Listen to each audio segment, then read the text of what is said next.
Do you think child marriage, like a 50-something-year-old guy marrying a 6-year-old child, is good for humanity? The way I learned about this is I'll say something personal. My grandmother, my mother, and me, we were all molested. So this was a very dark topic to discuss. The way I look at it is I would never allow my daughter to marry anyone older like that. The parents will decide what happens to their child. It's not compulsory for you to allow that. And if it's the end of the world and there's no other way for humanity to go forward and my child is there, maybe that'd be the only situation where I as a parent would allow that.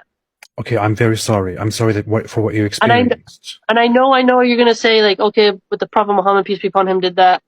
We're not allowed to criticize him in that way. Who knows why Allah allowed it? And I've heard all kinds of arguments. I read a book on her. She was, pretty wise lady, pretty cool. But for me and my daughter, I would never, if anyone even asked, they would be executed by me. No one can touch my daughter. No one can ask for my daughter. You went through something that is bad, and I feel very sorry about it. And you want to protect your daughter, your child, from going through something similar. And you are talking about preventing evil in the world. But at the same time, you are advocating for a system in which parents are allowed to give off their children without age restrictions to older men in marriage. So you are advocating for a system and allowing for a system in which parents are allowed to give their children away in a situation where they would be abused in such a way that you yourself cannot stomach it and you wouldn't allow it for your own children. In Farid's words, it's not rape when the parents allow it. Because But there's remember, parental consent. atheism as a whole doesn't disavow that either, or liberalism for It that doesn't have matter. to be. Atheism doesn't have any rules. But the issue is, with atheism, for example, I can sit down here and I can find my way and weigh the pros and cons and see what is healthy and what is unhealthy and all that.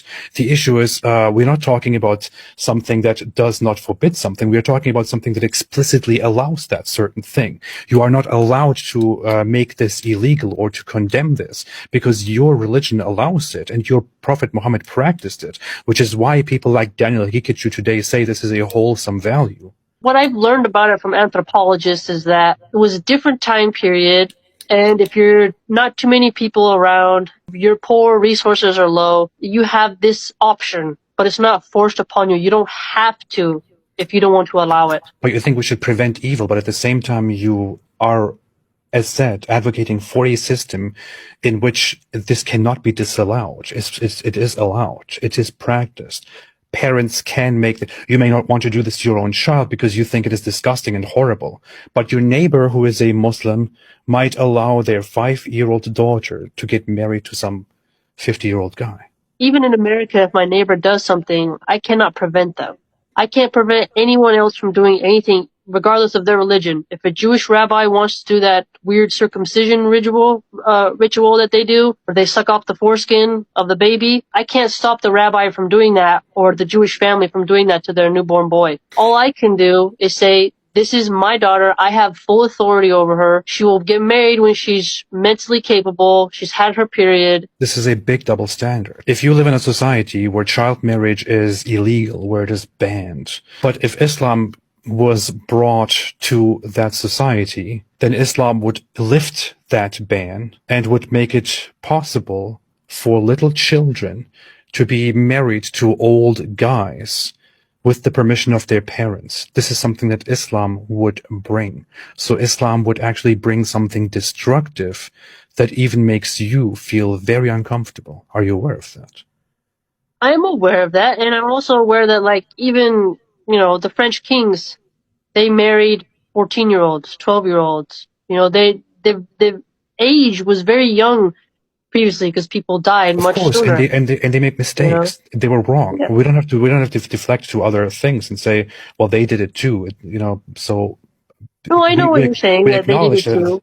we acknowledge that it's bad. But It the point harms your is child. that each mother can just say no, and I don't have to advocate them and help them. I don't have to facilitate their child marriage, is my point. Okay, but you're supporting a system in which this is okay. Well, I love Allah.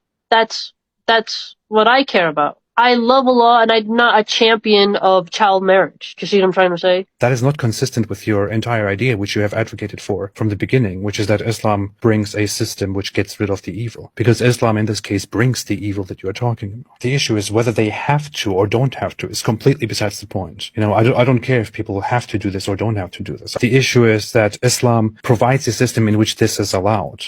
If we look at child marriage, if we look at a relationship between a little child and an old man, the research on this is abundant. It is harmful to a little child. It is psychologically harmful. It is physically harmful. It harms the sexual, the reproductive system of a child. It is harmful in so many different ways. It is destructive. A child is not ready until a very late age to handle such a thing. But you would advocate for a system in which this is allowed. So the system that you are bringing would be harmful, really harmful, objectively harmful in this case, to the child, to the individual.